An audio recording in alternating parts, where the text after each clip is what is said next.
Julien.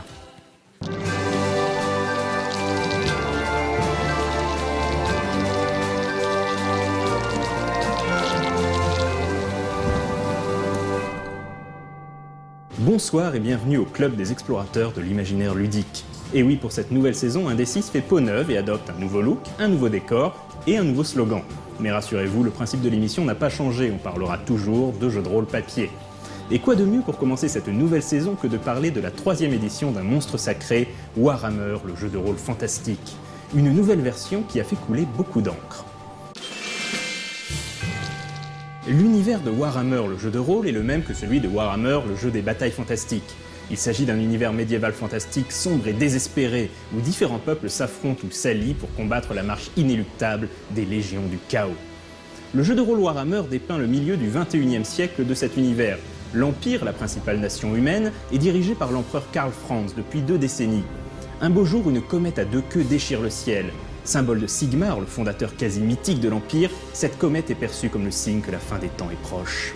Les maraudeurs hommes-bêtes se rassemblent pour assaillir les régions les plus reculées de l'Empire, et le bruit court que les légions du chaos menées par un seigneur de guerre nommé Surtalenk assaillent les frontières du Kislev, loin au nord.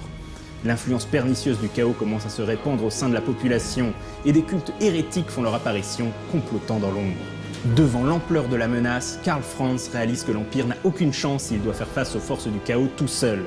L'empereur décide alors d'envoyer des émissaires auprès des hauts elfes d'Ultuan, des elfes sylvains d'Atel Loren et des nains de Karak Asgaraz afin de former une union sacrée contre le chaos. 4 races sont jouables dans le jeu de rôle Warhammer. Les humains du Reichland, la plus grande province de l'Empire, les nains, les hauts elfes et les elfes sylvains. Chacune de ces races a en retour accès à différentes carrières exclusives. Seul un nain pourra être tueur de trolls, seul un haut elfe pourra être maître des épées, et seul un elfe sylvain pourra être danseur de guerre par exemple. Lorsque cette 3e édition de Warhammer JDR est sortie aux États-Unis en 2009, son éditeur, Fantasy Flight Games, avait pris un parti audacieux. Transgressant les limites entre jeux de rôle et jeux de plateau, le jeu était sorti sous forme d'une boîte remplie de cartes, jetons et autres dés spéciaux.